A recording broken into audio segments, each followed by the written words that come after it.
Doctor Antonio Siriaco Cruz, buenas tardes. Próximo decano de la Facultad de Ciencias Económicas de la Universidad Autónoma de Santo Domingo. Bien. Usted lo oyó, usted lo oyó, Bueno, no se equivoquen. Así es, así es. Muchas gracias, George y Rudy, y Juan, donde quiera que esté, y todo lo que está aquí. Juan está con las 4 gomas para arriba. Bueno. Yo creo que hay una serie de temas que es importante en este contexto, hacer algunos comentarios, algunas noticias importantes que han salido a relucir en estos días. Y yo quiero comenzar con el tema de las exportaciones, porque yo creo que hay buenas noticias en ese aspecto. Las exportaciones dominicanas han venido repuntando de manera importantísima, incluso las últimas informaciones de la Dirección General de Aduana indica un incremento de las exportaciones hacia el mercado norteamericano y básicamente las exportaciones de zonas francas.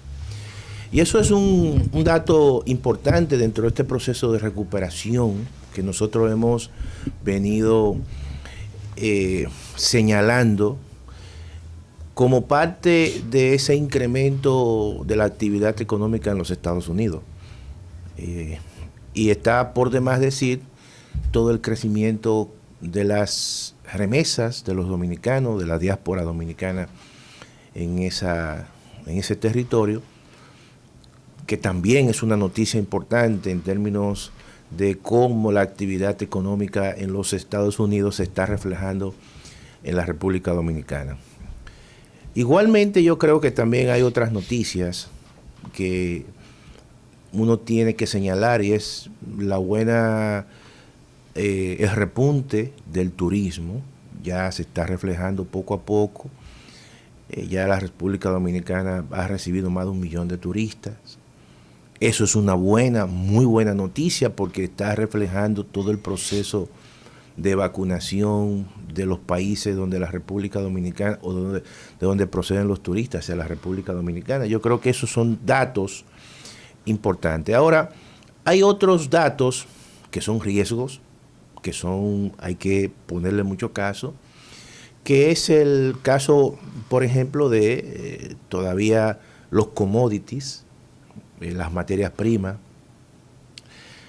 están a precios altos. Se habla de un superciclo alcista de las materias primas, producto de varias situaciones. Por ejemplo, en el caso del maíz, ha habido situaciones climáticas en Ucrania, en el caso de Brasil, y eso ha impactado obviamente la oferta internacional, y los precios internacionales del maíz se han incrementado por encima del 100%, 35% en términos de índice, ¿no?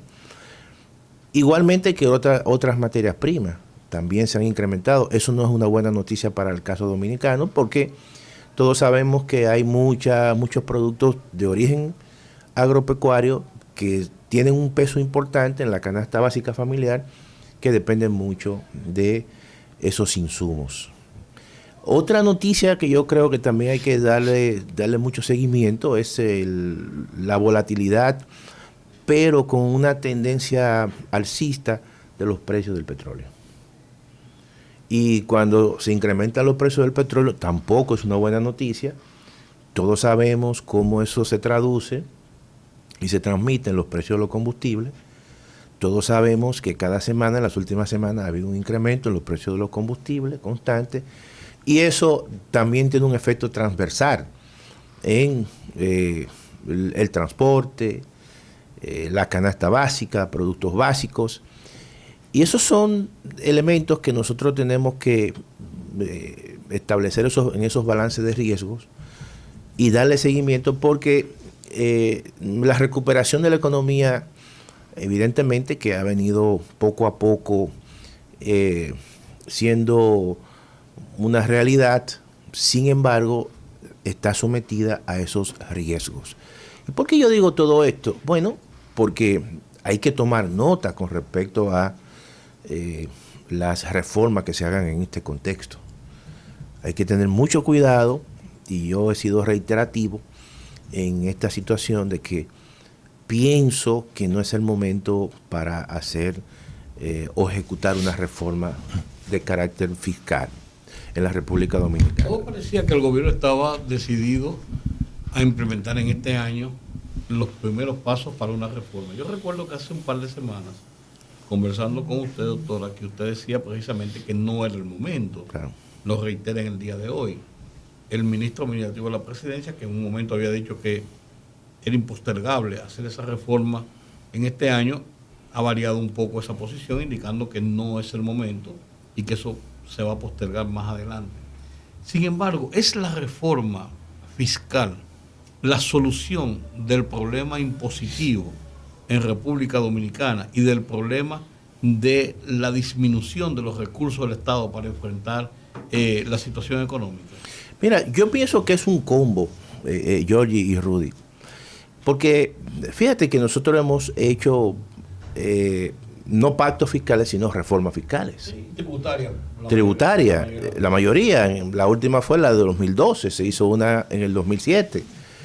Y se han hecho una cantidad también de 89. Entonces siempre retrocedemos. Avanzamos, siempre tenemos la presión tributaria en un 13% del PIB, 14%, en algún momento con algunas reformas llegaron a un 17%, pero hubo un retroceso.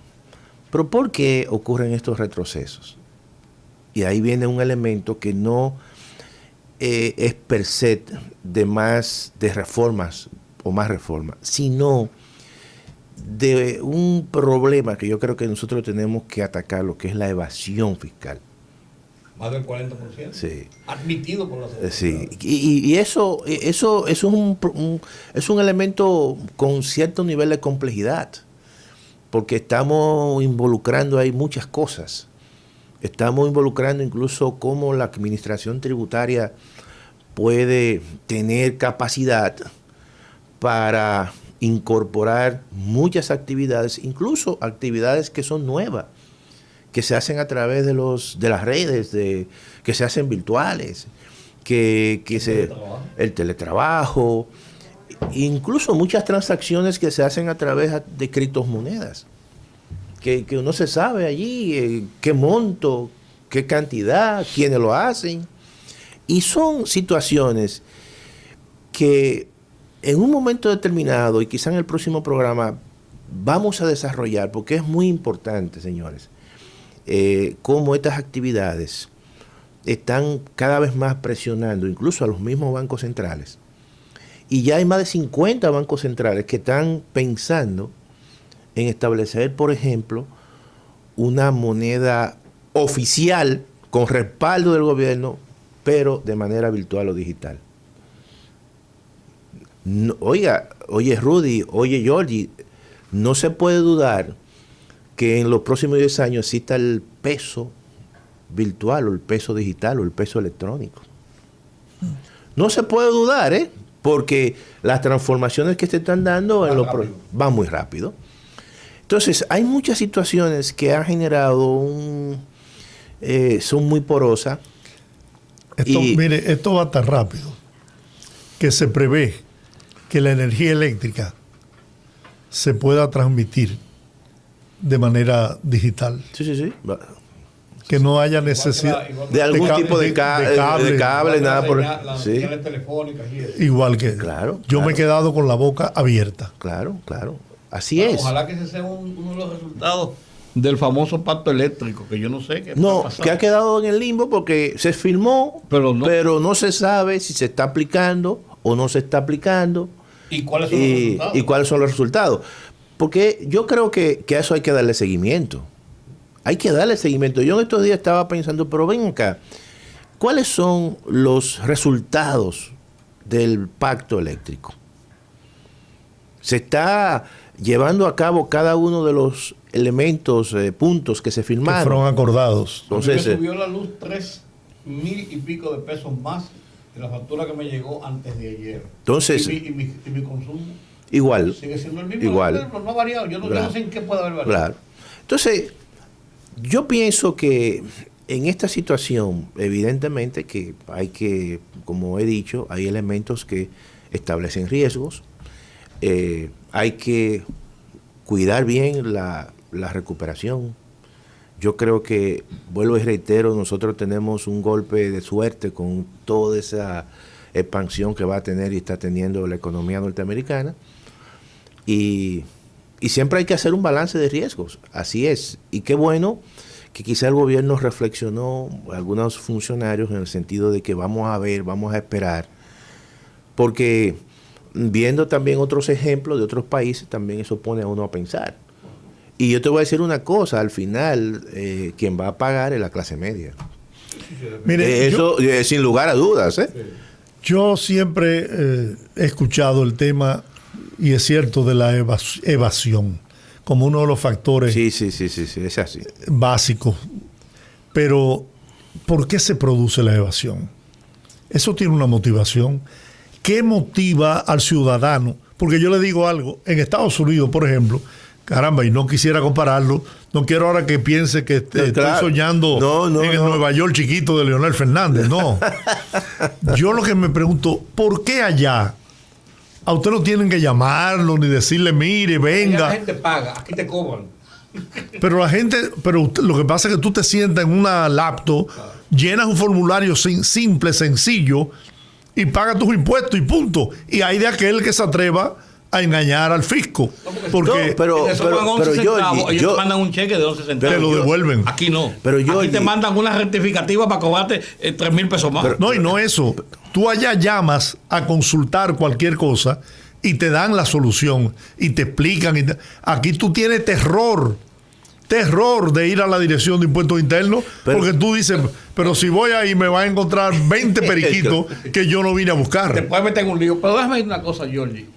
Yo creo que en lo que tú dices tiene mucha razón. Sin embargo, yo creo, tú dices, ¿qué motiva la evasión? Motiva la evasión? Pero tú dices, el ciudadano, pero es que la evasión no la motiva el ciudadano por una razón. El ciudadano, nosotros los que somos empleados, claro, que somos la clase media, que es la clase que más paga, se le descuenta directamente sus impuestos, que se los roba la empresa, o que el empresario no pague de sus beneficios, es otra cosa. Claro. O sea, la evasión en República Dominicana no es tan complicado. Hay un informe de la CEPAL, que tú conoces de hace 2 años, claro, de la CEPAL, donde establece los parámetros de la evasión y comienza por el gran contribuyente. Y el último, que es el contribuyente es la gran masa a quien le cobran los impuestos, claro, automáticamente. Claro. Entonces, la evasión de aquí es muy alta. Yo te voy a decir una cosa, que hay una evasión del 10%, del 12%. Dice, bueno, siempre se buscan periquitos. Claro. Donald Trump buscaba periquitos para no pagar impuestos. Claro. Porque tenía un gran consumo, una gran cosa, y después lo agarraron por ahí. Pero en República Dominicana una evasión del 40%. Hay posibilidades, pienso yo. Claro. No sé si... No, claro. Mira, tú sabes que en Estados Unidos el problema, básicamente, como está judicializado el tema de la evasión a nivel federal, pero el gran problema que tienen en Estados Unidos no es la evasión fiscal, es la elusión fiscal, que es muy grande, que es altísima, porque esas empresas, que son las empresas más importantes, la mayor empresa de capitalización bursátil, las que mejores ventas han tenido, las que mejor le ha ido en la pandemia, que son las grandes 5 empresas tecnológicas como Google, Google Alphabet, Apple, Amazon. Esas empresas no tienen residencia en Estados Unidos. Esas empresas tienen residencia en países, no sé, como Irlanda, muchas de ellas, que no se paga prácticamente impuesto a las ganancias. Entonces, cuando ellas presentan sus resultados, no lo presentan en Estados Unidos, sino lo presentan allá. ¿Tú sabes lo que descubrimos nosotros? Hablando de eso. Sí. Estábamos pagando el WeTransfer. ¿Tú sabes dónde se paga el WeTransfer que nosotros consumimos? En los Países Bajos. Claro. ¿Y por qué? Porque se paga bajo. En los Países Bajos. Claro, porque las tasas son bajas. Entonces eso, en el caso de eso, de los países como Estados Unidos, que tienen grandes empresas, incluso una cantidad de empresas que operan fuera, el gran tema es la elusión fiscal.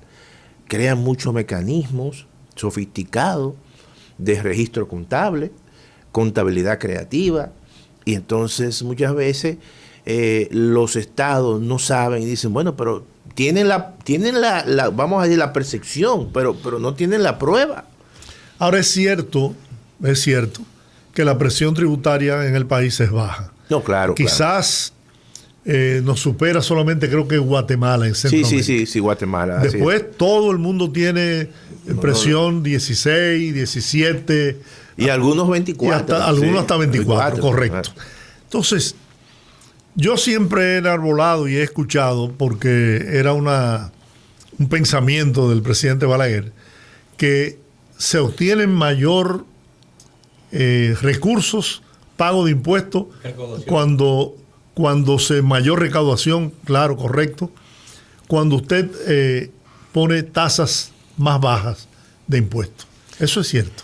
Bueno, hay que ver la reacción. Lo que sí, porque eso desestimula la evasión. Lo que sí te voy a decir es lo siguiente, es que generalmente en los tiempos del doctor Balaguer la recaudación fuerte no era por vía impuestos internos, era aduana. Y por eso que aduana... Entonces, en aduana es difícil, mucho más difícil tú evadir, porque es un recurso que viene en frontera y es difícil porque tú puedes hacer contrabando, pero no en la magnitud, obviamente, cuando ya... Depende, doctor. No, aquí ha habido gente que tenía una aduana paralela. No, pero eso es muy fácil, porque... Cuando le decían, a ese furgón, dale para afuera. No, está bien, pero cuando el barco viene, que está ahí, y es muy fácil identificar lo que está en el barco, excepto, como tú dices, que existe algún tipo de, ¿verdad?, redes. Todavía pero cada rato déjame decirte que generalmente uno de los problemas que tiene el Estado, oye bien, con un sector importante y con el sector privado, es que hay un ITEVIS que generalmente se cobra en aduana. ¿Por qué el Estado lo cobra en aduana? Porque se le hace más fácil cobrarlo allí y no cuando internaliza la mercancía, es mucho más difícil, porque después te puede decir la empresa, yo quebré, yo perdí, pero cuando está en aduana es un anticipo que tú estás pagando, págame aquí y después entonces averiguamos. Y mírame si tú le sacas claro, entonces viene el grito, dice, pero espérate, que yo esa mercancía no la he vendido. ¿Por qué te voy a pagar? Te voy a adelantar. Entonces, fíjate, ¿por qué allí, en esa época, por ejemplo, que las principales recaudaciones que recibía el Estado era a través de las aduanas, pero luego cuando vienen los tratados de libre comercio, que disminuyen los aranceles, las recaudaciones por aduanas se caen y entonces aumenta el peso por impuestos internos y entonces ahí es que se incrementa la evasión impositiva. Que la gente comienza a evadir, comienza a eludir, comienza con subterfugio, que mira, y muchas empresas operan incluso con diferentes esquemas, con empresas de carpeta. Oye bien, con empresas de carpeta y con empresas verdaderas, y cuando estaban con los comprobantes fiscales, entonces había una cantidad de gastos muchas veces que se lo imputaban a empresas inexistentes para luego entonces pedir un proceso, una desgravación fiscal. Entonces, todo eso es un proceso que es lento porque tú tienes que incorporar innovaciones tecnológicas, hacer cambios, universalizar las operaciones, y también puede en algunos casos disminuir tasas como un mecanismo de decir, mira, no hay necesidad para tú evadir porque realmente claro, es un conjunto de cosas que hay que hacer poco a poco para que tú crees un proceso de confianza, pero también que el contribuyente vea que hay un elemento ahí de judicialización, de que tú no puedes alterar o puedes evadir sin ningún tipo de consecuencia. Todo eso yo creo que es un proceso lento y mucho más en países en desarrollo como somos nosotros, con una cultura tradicional porque la evasión, déjame decirte, y la ilusión, ambas cosas, evasión más ilusión es igual a corrupción. Sí, al final de cuentas. Al final de cuentas. Y más si se hace entonces, a sabienda de lo que se está haciendo. A sabienda de lo que se está haciendo. No por una claro. irrelevancia. Entonces, si tú durante mucho tiempo a esas dos cosas que se llaman corrupción no había ningún régimen de consecuencia, entonces dice la gente, bueno, no pasa nada, yo me voy a la informalidad, luego entonces vienen las amnistías fiscales y yo me incorporo, otros se quedan en la informalidad. Todo eso es un problema que se torna complejo porque se convierte en una cultura. Y no es fácil. Por ejemplo, yo siempre he dicho que bueno, uno construye valores, pero con el paso del tiempo los valores se convierten en una cultura. Es como que tú estás construyendo y ya cuando tú haces así, ¡pam!, y le pones un cemento a la cosa, ya es un proceso difícil de tú desarraigar de la mente de la gente, y no es tan fácil. En Estados Unidos hay toda una cultura que se ha construido sobre la base de que el que no pagó sus impuestos, entonces esa persona sencillamente va a un proceso legal. Pero aquí nosotros tenemos que construir ese camino.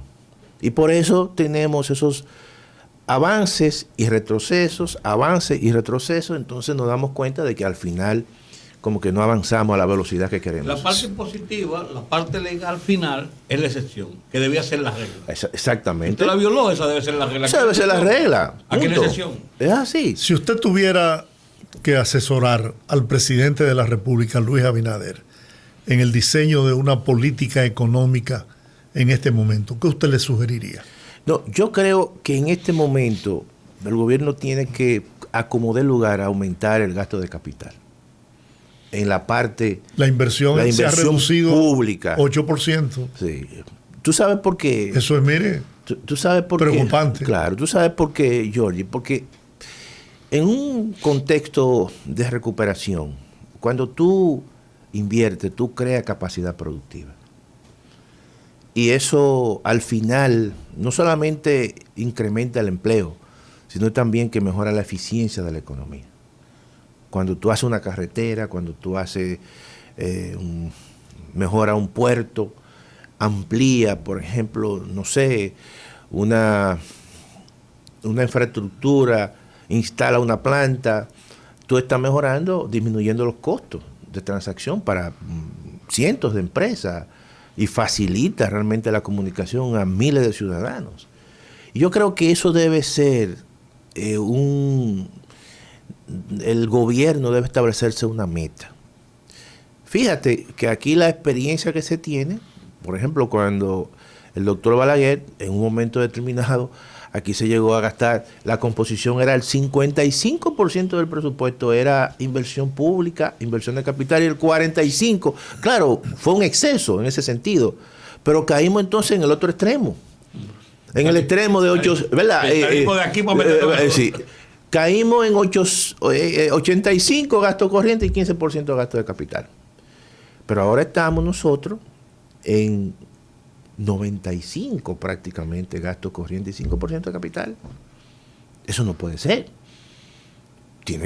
Hay que aumentar realmente el gasto de capital. Y entonces, ¿cómo un gobierno, llámese el anterior, un gobierno que viene, puede manejarse con un 5% apenas para gasto de capital? Bueno, eso es y que eso es imposible prácticamente. ¿Usted no piensa que se está apostando mucho a las APP? Nosotros hemos dicho aquí que el proceso de las alianzas público-privadas se lleva tiempo y hay que ver realmente el momento. Hay restricciones, y restricciones incluso constitucionales de 4 años. Y ahí viene el elemento de carácter político. Entonces, muchas veces en esos diseños que pueden estar muy bien hechos, pero hay una premura por parte de una parte de la población que necesita empleo, que una parte del sector productivo que necesita mayor dinamismo del sector público. Y yo creo en ese sentido que el Estado tiene que ser mucho más activo en esta coyuntura. No estoy diciendo todo lo contrario, a lo mejor las alianzas público-privadas en determinado tipo de momentos, determinado tipo de coyuntura van a resultar, pero se llevan tiempo, hay que esperar, hay que ver, establecer las situaciones de certidumbre. El sector privado tiene que sentirse motivado, y si no hay demanda no se motiva. Al final, tú no pones un negocio en el desierto. Y definitivamente no necesariamente toda empresa público-privada tiene el resultado positivo. Así es, porque hay todo un proceso. No, y también hay que ver si ¿Tú entiendes? se implementan muchas buenas, Claro. pero hay también sus fracasos. Sí, entonces yo creo que el Estado tiene que jugar un papel importante en esta La coyuntura. ruleta rusa. No, y apostar a eso. Y luego entonces, cuando ya exista una mejoría, exista un ambiente, las cosas vienen, como dicen, por añadidura y caen por añadidura. Pero hay que tener y hacer un esfuerzo adicional en esta coyuntura de aumentar la inversión pública. La inversión pública mínimamente tiene que ser como 15,000 millones de pesos mensuales. Por lo menos que llegue a un 20%. Es algo. ¿No? Pero eso hay que ver. No es realista, pero es algo. Hay que ver. A ver si hay la capacidad para hacerlo. Claro. Bueno, doctor, Nada. ¿eh? Como cada martes. Pero hay cada hora. esperanza. No, obviamente que sí, yo creo que sí, yo creo que... Hay que echar pleito. No, y además hay, por eso yo digo, hay que fortalecer, robustecer todo el proceso de recuperación. Yo creo que hay que aprovechar esta expansión que va a tener la economía norteamericana, y el presidente tiene que seguir y salir también más fuera del país y vender el país en los grandes centros de inversión. Doctor Antonio Siriaco Cruz. La cátedra. Una cátedra como siempre, cada semana. Próximo decano de la Facultad de Ciencias Económicas de la Universidad Autónoma de Santo Domingo. Gracias por haber estado con nosotros. Gracias a ustedes, siempre.